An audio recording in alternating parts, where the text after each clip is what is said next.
Tepat jam 12. Kami pun masuk ke rumah Samad Perang. Duduk di ruang tengah. Isteri Samad Perang menyerahkan rotan seni pada Sarjono. "Bagaimana keadaannya?" tanya Sarjono. "Alhamdulillah, dia tidak meracau dan terus tidur. Bila dia jaga, dia minta air. Lagi, dia bercakap dengan baik dan mula bertanya khabar tentang kawan-kawannya. Bersyukurlah pada Allah yang memberkati usaha-usaha kita." Sarjono menadahkan kedua belah telapak tangannya sambil membaca sesuatu. Bila mulutnya berhenti bergerak, kedua belah telapak tangannya menyapu muka. "Saya mulakan sekarang," beritahu Sarjono pada Datuk dan Mamat Bukit. "Silakan," jawab Mamat Bukit dan Datuk serentak. Sarjono terus membuka kunci pada rantai besi yang mengikat tangan Samad Perang. "Bangun!" Sarjono kejutkan Samad Perang. Tergesa-gesa Samad Perang gosok kelopak mata serta duduk bersila di depan Sarjono. Tangan kanan Samad Perang dijamah oleh Sarjono. Tiap sendi jejari tangan itu dipicitnya berkali-kali. Kemudian Sarjono mengikat jejari tangan kanan itu dengan rotan seni. Bila dirasakannya ikatan itu sudah cukup ketat, Sarjono terus merentapnya dengan kasar sekali. Samad Perang kelihatan cemas. Wajahnya berkerut menahan rasa sakit. Samad Perang terus menjerit dan meronta-ronta. Sarjono terus memegang hujung rotan dengan sekuat hatinya. Samad Perang berpusing-pusing di lantai. Dia bagaikan kehilangan tenaga untuk berdiri dan jejari tangan kanannya yang diikat dengan rotan kelihatan lembek. Samad Perang terus lemah. Suaranya bagaikan tidak keluar. Ketika itu juga Sarjono meratapinya, lalu menepuk belakangnya. Saya lihat Samad Perang terus kaku, macam patung kayu, tetapi kelopak mata masih boleh dipejam celitkan. Syaitan masih mahu mengganggunya lagi. Sarjono renung muka Mamat Bukit. Cepat-cepat Mamat Bukit anggukkan kepala. Datuk juga begitu. Samad Perang rebah perlahan-lahan atas lantai. Tetapi Sarjono segera memulihkan badan Samad Perang yang lemah itu dengan melucutkan rotan yang mengikat kelima-lima jari kanannya. "Samad," kata Sarjono. "Ya, kau kenal dengan saya?" "Tak kenal. Awak siapa?" "Saya Sarjono, datang untuk berusaha memulihkan sakit dan Allah mengizinkan usaha itu, kau beransur sembuh." "Terima kasih."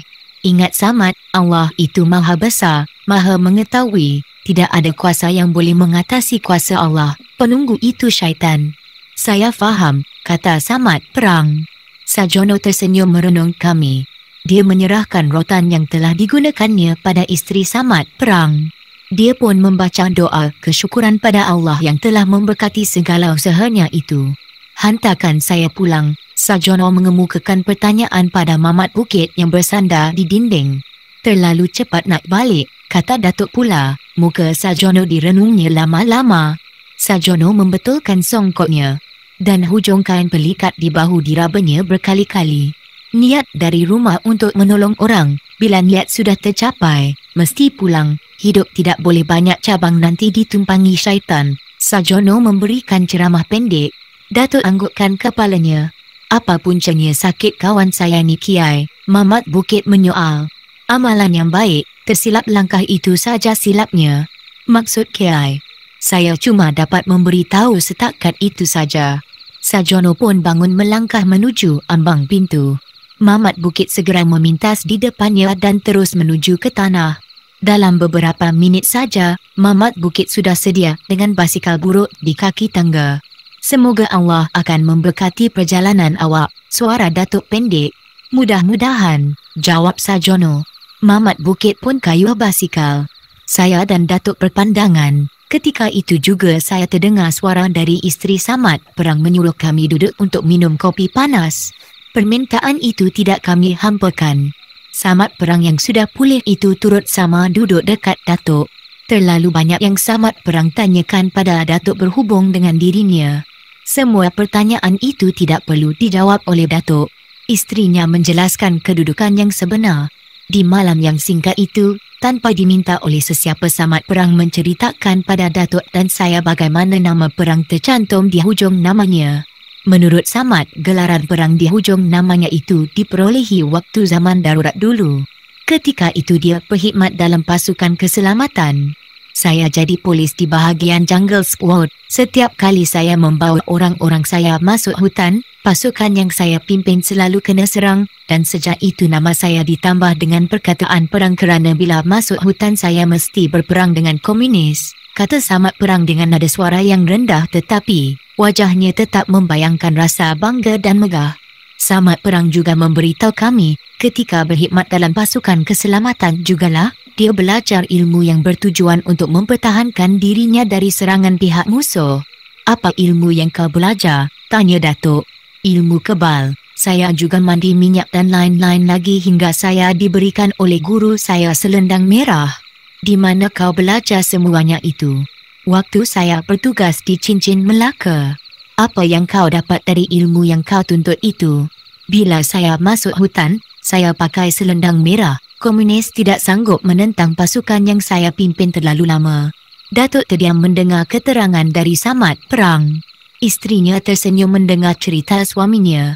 Samad Perang nampak bersih, biji matanya merenung tulang bumbung rumah 2-3 kali. Dulu, suami saya patuh dengan syarat yang diberikan oleh Maha Guru. Tetapi, sejak dia berhenti semua syarat-syarat itu dilupa, tiba-tiba isteri Samad Perang bersuara. Biji mata Datuk terbeliak mendengarnya. Samad Perang cuma senyum saja. Apa syarat-syaratnya? Datuk mula mencungkil rahsia. Samad Perang renung isterinya. Kemudian anggukkan kepala, seolah-olah memberi kebenaran pada isterinya untuk menjawab pertanyaan yang diajukan oleh Datuk. Apa syaratnya? Ulang Datuk lagi. Sembahyang 5 waktu tak boleh tinggal, tidak boleh minum arak, tidak boleh berjudi dan main perempuan. Setiap malam Jumaat mesti baca Yasin, tidak boleh makan minum di kedai bukan Islam. Cukup lancar isteri Samad Perang bercakap. Saya lihat Samad Perang terdiam. Wajahnya nampak kesal sesekali dia menarik nafas panjang, membayangkan rasa hampa dan kecewa dalam hati. Semuanya saya langgar. Saya minum arak. Saya berjudi, saya percaya pada perkara-perkara tahyul. Akibatnya, saya tanggung sekarang. Saya menyesal, kata Samad Perang. Saya simpati dengan nasib malang yang menimpa diri Samad Perang. Tetapi, bila saya fikirkan yang dirinya gagal memenuhi syarat-syarat yang dicarinya sendiri, rasa simpati itu segera hilang. Mulai sekarang, ikut pesan guru kamu yang baik itu dan buang perangai yang tidak baik dari dirimu. Datuk melahirkan nasihat. Datuk minta diri untuk pulang. Samad Perang dan isterinya mengizinkan permintaan Datuk itu. Bila saya dan Datuk berada di halaman rumah, Mamat Bukit pun tiba. Mukanya berpeluh dalam kedinginan malam. Bagaimana keadaan dirinya? Mamat Bukit bersuara. Nampaknya sihat dan elok, kata Kiai. Dia akan pulih betul dalam seminggu 2 ini. Kiai itu juga beritahu saya, guru tempat Samad Perang belajar ilmu dulu, sepupunya. Apa pesannya? Ilmu yang dituntut sudah luput. Pesan yang baik mesti diikut. Kalau tidak diikut, syaitan datang lagi. Sepupunya masih ada lagi. Sudah balik ke tanah Jawa. Datuk bersalam dengan Mamat Bukit. Kami tinggalkan halaman rumah Samad Perang ketika Mamat Bukit memijak anak tangga pertama. Angin malam terus bertiup lembut, menggugurkan dedaun tua. Kokok ayam mula kedengaran sayup-sayup. Saya dan Datuk terus melangkah dengan tenang. Waktu saya dan Datuk sampai ke rumah, nenek masih belum tidur lagi. Dia menunggu kami pulang untuk makan malam bersama. Nasi dan lauknya masih panas, baru selesai dimasak. Saya dah agak awak bersama cucu pulang dalam waktu begini, kata nenek lalu duduk di sisi Datuk. Kami makan dengan penuh selera, meskipun malam sudah terlalu dekat menuju ke pagi. Sebulan kemudian, saya dan Datuk mengunjungi rumah Samad Perang. Keadaannya sudah banyak berubah, tidak mudah naik darah. Wajahnya kelihatan tenang, berhati-hati bila bercakap. Sejak malam itu, saya sudah insaf. Saya berkawan baik dengan Sarjono. Saya belajar ilmu mengubat orang sakit dengan menggunakan rotan, beritahu Samad Perang pada Datuk. Kau mahu jadi dukun pula? Saya sudah belajar, kalau ada anak buah saya mengalami sakit macam itu, bolehlah saya gunakan ilmu yang saya tuntut. Bagus, apa kau tak pernah ke hutan lagi mencari rotan? Saya sudah berhenti, biarlah Mamat Bukit dan kawan-kawannya membuat kerja itu. Kau buat apa sekarang? Saya mengusahakan tanah di belakang rumah. Saya tanam pisang dan keledek. Ini sumber rezeki saya. Pelik. Tak pelik, saya tak mahu buat kerja maksiat. Maksud awak, masa mencari rotan dulu, sayalah kepala memuja tunggul buruh, pokok besar untuk mencari kekayaan. Aku tak faham Samad. Saya jadi kepala menurun nombor ekor. Memang kami berjaya dapat duit ekor sampai 5-6 ribu, tapi duit habis begitu saja.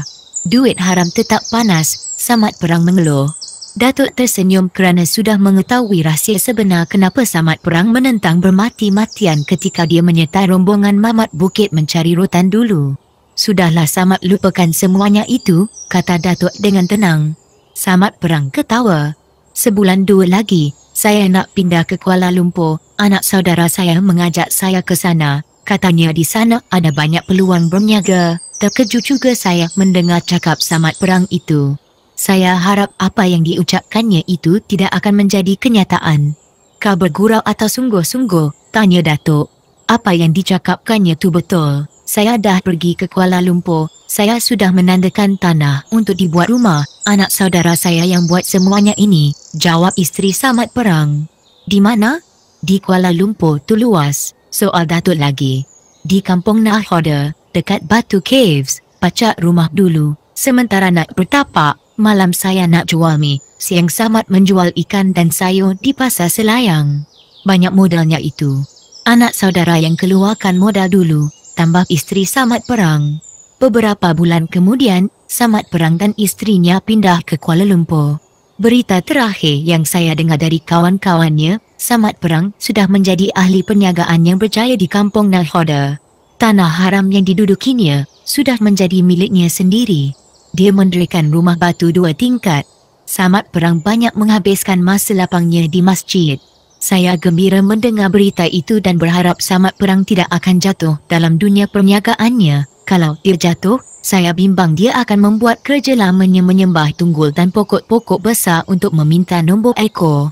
Allah memberikan jalan yang baik untuknya. Semoga dia akan jadi manusia yang berguna pada agama. Saya senang dengan cara saya mencari rezeki dengan memanjat bukit untuk mencari rotan, kata Mamat Bukit bila dia mendengar berita tentang kawan karibnya itu.